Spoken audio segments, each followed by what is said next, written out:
Ever thought about starting a shoe business? What are the things you need to put in place? And what do you think you need to do in order for you to remain successful and to also have longevity?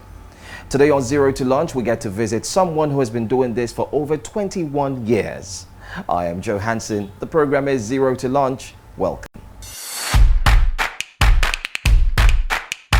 Our guest today is David Okechukwu Ibe, CEO of St David's, a seasoned leather craftsman and a talented shoe designer who started some decades ago with experience in the shoemaking industry. St David's is known for top quality and first-class service delivery to both local and international market. I have passion for footwear anyway, so I started far back when I was in secondary school. Yeah. Did you learn it here in Lagos? Or exactly, yes. Here in Lagos, yeah.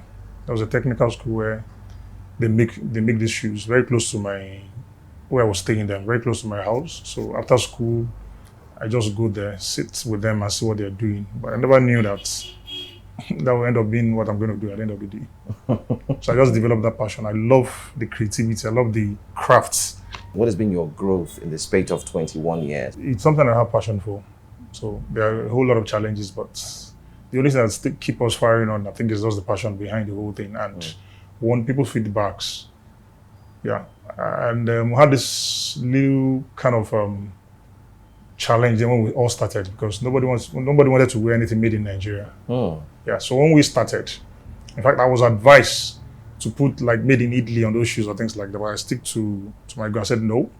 So I want St David to become a global brand. So I started using my name, St David's, far back then. And today, I found out that a whole lot of people are into this and they're doing the same thing. So people are actually proud to wear made in Nigeria today, but some people like us actually pay the price for that. Because then if it's not made in Italy or made in Brazil or whatever, nobody's going to wear that.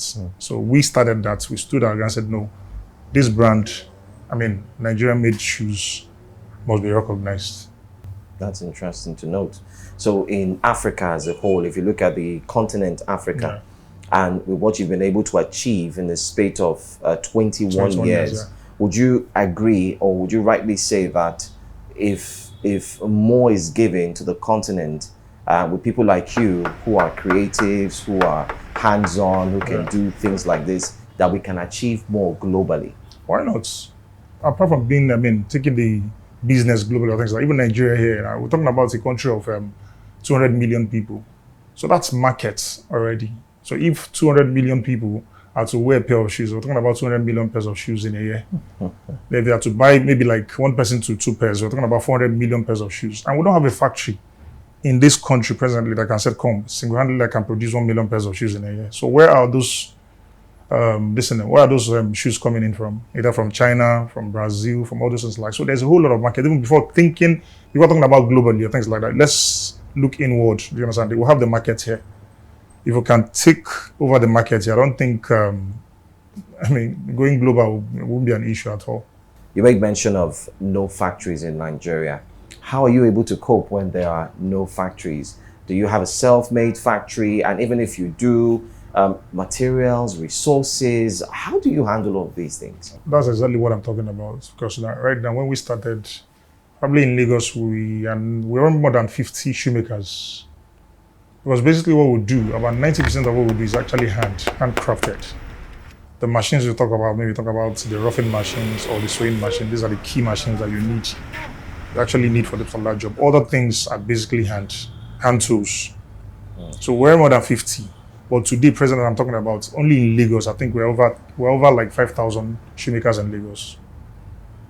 Yes, we're over 5,000 shoemakers in Lagos, all in this secluded small factory, because those machines are not expensive, except you want to go big, but you need all those bigger machines, to come in or things like, which I feel is not everyone that can afford that.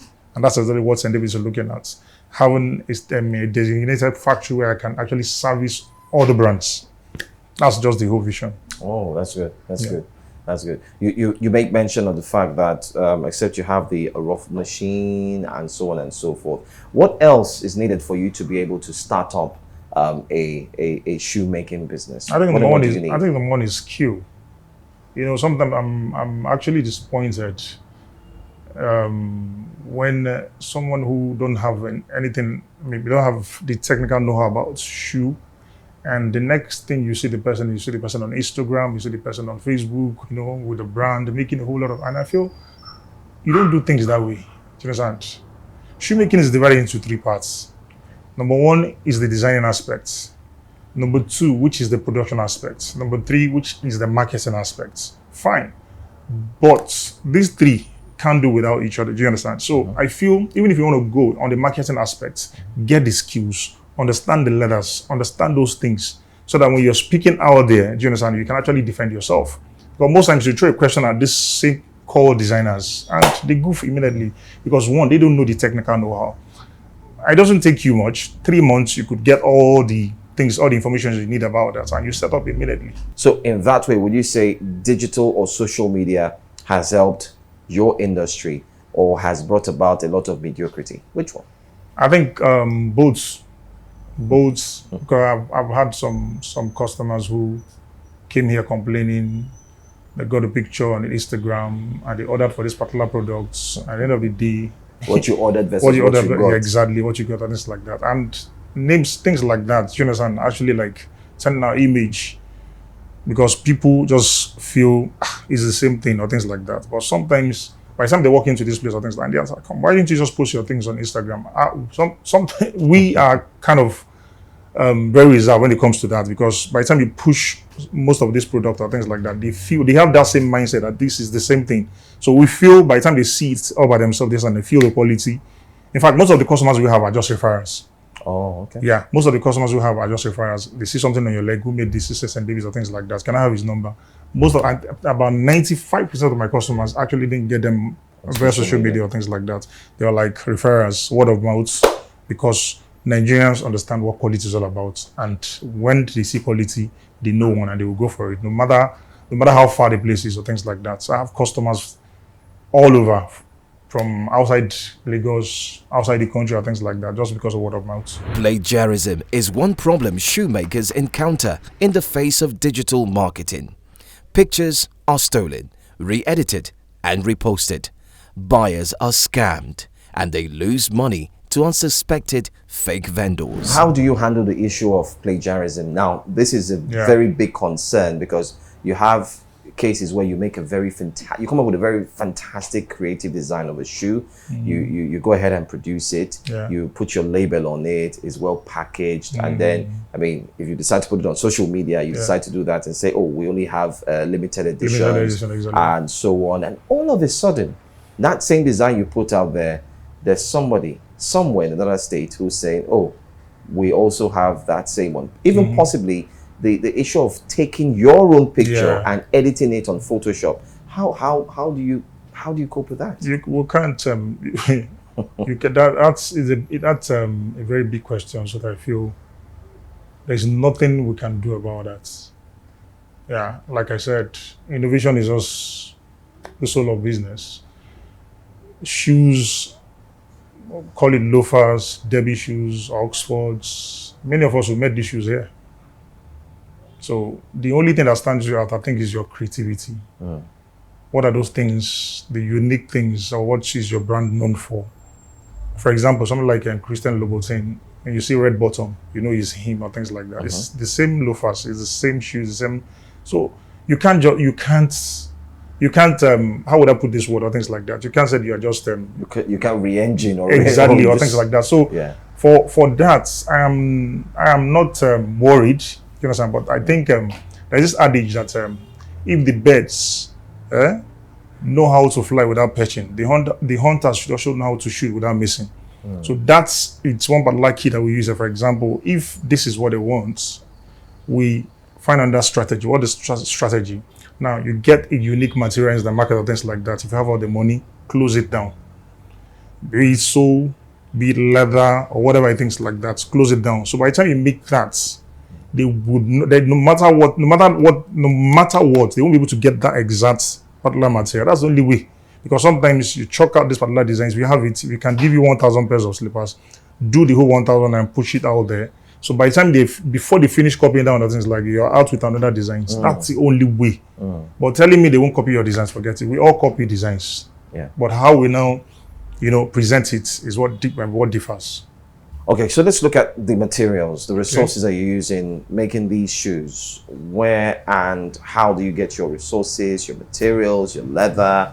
Are they locally made? Are they international? Or how? How do you put these things together and ensure that the business keeps running? Yeah, I think it's savings anyway. Yeah, first is savings.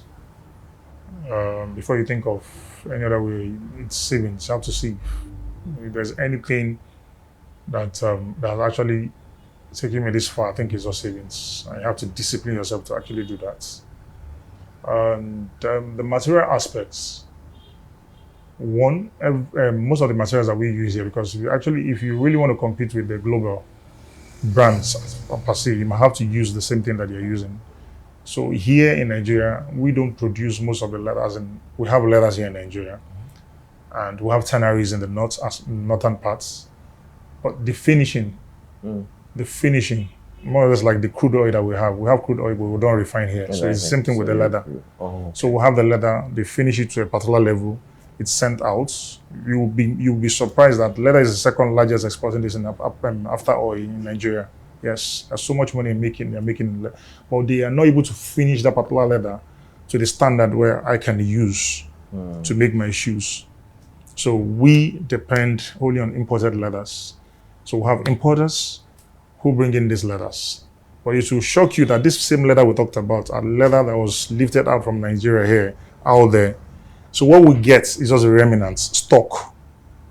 So by the time they finish using those ones, they will send back the stock to us. That's what we get. Because if I had to buy the exact leather, my shoes will be so expensive that nobody wants to buy it here. So most times all we do is we'll buy it off the stock, and that's exactly what we use in creating most of these things that you see here. Wow. Coming up next, is it possible for a locally made brand to be accepted internationally? Find out after the break. This is Africa. I bet you've heard a lot about it. But this is what you need to know. It's the home of the youngest and fastest growing population in the world. This, my friend, is opportunity right here. This is the future, and everyone wants Africa's attention. You need a voice that's African, young, conversational, a platform with the potential to reach millions of people across the continent with content they can relate to, such as lifestyle shows, sports and news, just the way they love it. Imagine all the people you could be talking to on News Central TV. Well, don't just think about it. Contact us for sponsorship and advert bookings. Put your brand where Africa is watching. It's News Central TV.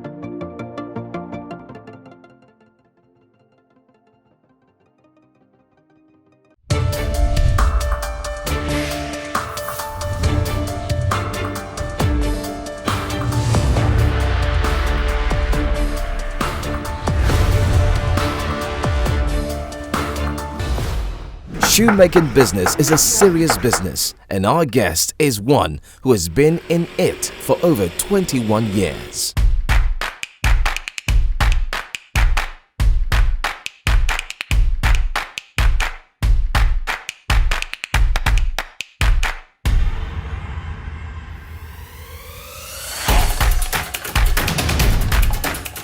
There's this thought that if you make a shoe, the name affects the way in which people patronize or buy the shoe. Okay. So we see some shoes where they have like some Italian Visco La Gamma or whatever, I'm just saying. Yeah. And these shoes are made here in Nigeria, but they just want to add those Italian name in order for it to sell. And you also alluded to that in your earlier comments. How true is that statement that a St. David would not be, although it's English though, so it could cut across internationally, but a locally made brand, is it possible for a locally made brand who is making shoes in Nigeria to cut across other parts of the world or go global? Why not? Like I said before, how people all the way from UK, United Kingdom, US, other countries like that, they all flew down to this place to buy our products. So what then are we talking about? It's the same thing. It's the same thing. Our shoes has gone far across the board or things like that. So it's the same thing. Why not? I mean, because in fact, someone actually told me when he had that name, St David or things like, say, is it a Nigerian brand? I said, yes, it's a Nigerian brand. It's actually, that name was actually given to me by God. You understand? That name was actually given to me because it has whole meaning. And what are those meaning? The saint stands, the saint, which is the ST, stand, because that's when God told me specifically, said, if you want this brand to grow, let me handle it for you. The brand saints, which is God himself, then the David, which is me as the messenger, then you have the apostrophe, then you have the S as supporters, subordinates, some people somewhere, someday who actually take this brand to the next level. And that's exactly where the St. David is right now. Somebody needs investors, because by the spirit grace of God, what we've been able to achieve over 20 years to actually build this brand in terms of quality, you understand, in the heart of people, and that has come to stay. So right now, all we need is just an injection and put that together, bring some able hands and, minds, like mind or things like that, and take it to the next level. You'll be shocked that tomorrow when you said this is a St. David place or things like that, and people will tell me, I know this guy, I have those testimonies, people send to me or things like that. I bought his shoes 1999 and I'm still buying his shoes up to today or things like that. So we're global already. We are there. Oh, absolutely. Let's take a look at the back room. Okay. You mind putting us through on how your hands get busy in ensuring that the shoe comes out very nice? Why not? Okay, so let's do that. That's my passion. Why not? All right then. Let's learn from the master, St. David's, and see how it is made, from the cuts, the patterns. It is time for us to see how a leather slippers is made. So what else do you do to this now? Now that you've, fixed it into the sole, do you is it gummed into the sole? I mean, I'm a novice, so I need to learn. Because we're going to hand stitch this. Okay. Yeah, this particular part. Okay, round. Yeah, round. Because of the zip, to hold the zip together with this. Okay. So we'll do that, and that's all for it. And that's all? Yeah. Oh wow, it looks pretty simple, but I know there's more to it. There's more, yeah, exactly. Because one, just like I said, so shoemaking is divided into three parts. The design aspect of it. But before this, at least you would have come with the design, and the only way you can interpret this particular design for people to understand what you actually have inside is by making it. So this goes through a whole lot of process. For example, this is the mold. Okay. This is called the mold. Yeah. This is called the mold. It's a shoe mold or shoe last, that's what they call it, depending on which. Then this is the maxing tape. So you have this particular design. The first thing that comes into your mind is you have it, the mental design. I don't know what you have there.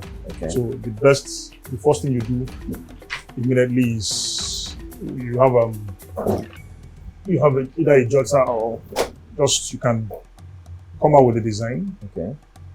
You just come up with design, because once that idea comes in immediately, you don't trap it down, and that one can just take over.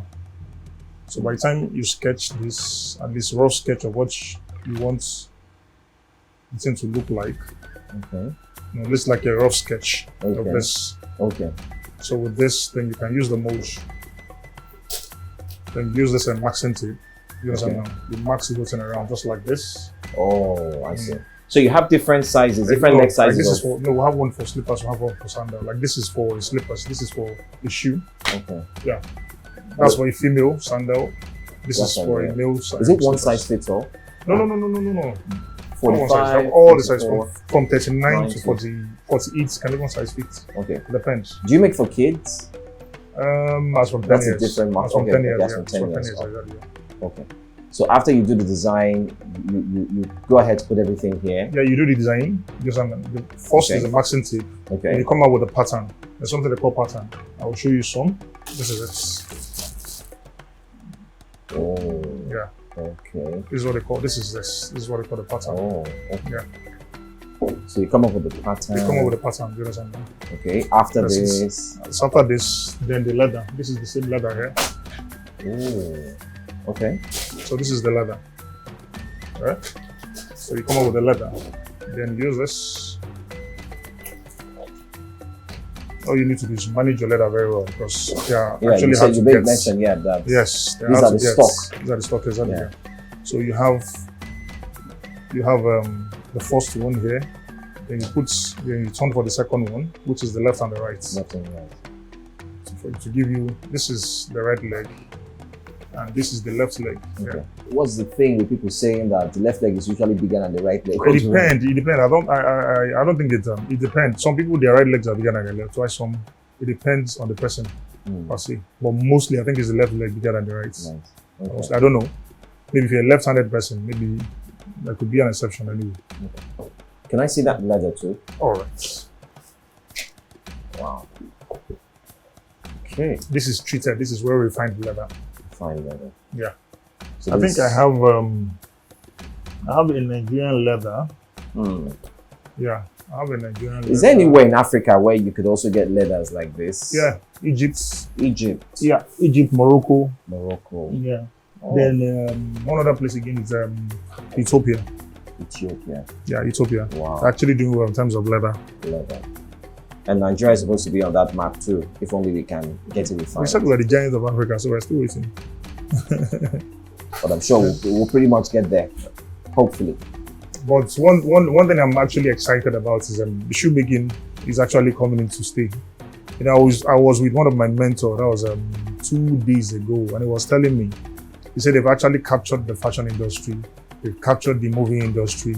He said, because I made something like this for him, you know, he was really amazed, and he was telling me, I don't know if you know him, What's his name? Moody Oh yeah, Africa. Moody is a very good friend. So all his shoes, I make all his shoes. Oh, nice. I make all his shoes. So he was telling me, he said, David, he said one thing that he wants to tell me is, said very soon, because the shoemaking thing right now is taking over. So that's what he said. He said he's taking over, so we should just be patient. And that's what I'm excited about, because believe you me, when we all started, it was really discouraging to really come out there and tell people that you make shoes. But today, you know, a whole lot of people are coming to the whole thing, and I'm sure the next 10 years, I might not be talking about imported shoes again in this country. I'm very optimistic about that. Yeah, because Nigerians are really doing well. I've seen a whole lot. You understand? I've seen a whole lot. People are coming out with, you know, with crazy designs. People are coming out with innovations. People are coming out with a whole lot. And let me quickly fix these slippers. I don't know if you don't mind. Yes, I don't mind. These are already patterns that I've actually developed.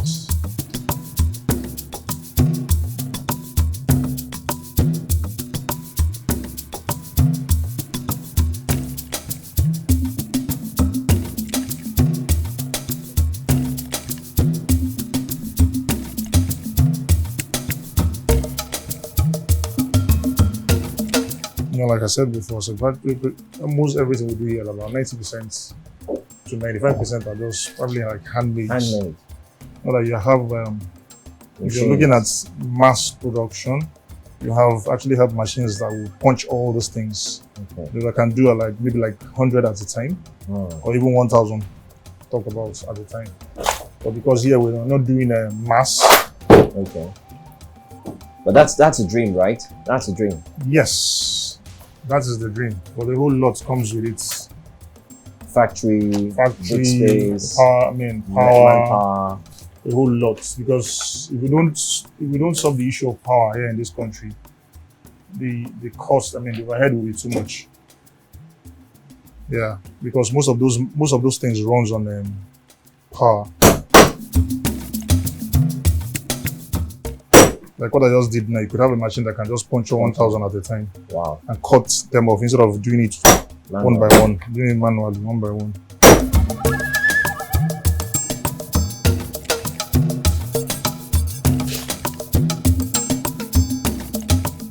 Like most of this thing stops at my table here.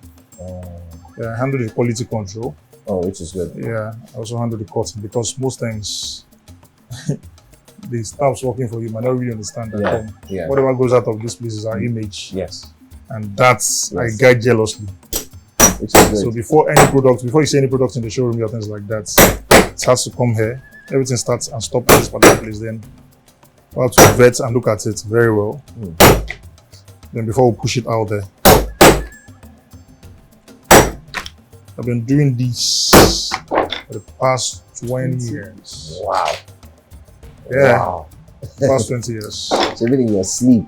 Yeah, I think and I dream about shoes all the time. Good boys. I'm sure when you started, you made a few mistakes here and there. Woo! You talk about mistakes. Yeah. Mistakes is part of what makes you perfect anyway. So you make one particular mistakes, you don't repeat that mistake anymore. So at least you learn from your mistake. A whole lot of mistakes anyway. A whole lot. But then you won't be seen it as a mistake. Oh. Yeah, you won't see it as a mistake at that particular time. Yeah. But with time, you don't no. So this was just the wrong way of doing it. Would you advise young Africans who are about to go into the shoemaking business to rather just learn it online or to have their hands on at a school? Get your hands dirty. If you actually want to do this job, that's the truth. Get your hands dirty. Whether online or not online. I don't know how online is going to tell you, because for me, leather is all about texture. With texture, not just you seeing it or things like that. You have to feel it to know which particular leather goes for particular jobs. That's a mistake most of the new shoemakers are making right now. Some of the leathers for slippers, they use it for shoes. Oh, so there are different types of leathers. Leather, exactly, yes. Okay. There are different kind of leathers. Different types of leathers. Different types. You understand? And that's key. So if you can understand all that, believe you me, yes, you're in business. And that can't just come like that. So you have to learn the skill. You have to understand which leather for a particular product. Yeah. And if you can't get the exact texture that you want or things like that, there are also techniques to work a particular leather to get to that particular level. Oh. So yeah. For example, this particular shoe that I made here, the leather was very soft. Okay. Very soft. Yeah. That's the same one. The leather was very soft. I was actually looking for a black leather, things like that. So how to work on the leather to get to this particular texture. Yeah. So this is for a novice. You get to the market and you're looking for this particular thickness of leather, things like that. You might just go in there and come back without buying anything. But if you go through the required skill or things like that, you will know that whatever leather, as long as the leather is neat, you can work it to that particular level that you want. So this is what I'm talking about. Okay. So for every slippers, the mode must go. Yeah, for the sizing. So once I'm done with this, I'll send it to the workshop where they will just do the remaining and bring it back here. Okay. Yeah. You can see that. Wow. And it has your crest there. Exactly. Okay, so I'm looking forward to see the finished product of this. You should be able to wait. You should be able to wait. But we'll just take a look at all the ones that have been finished, so to say. That's no problem.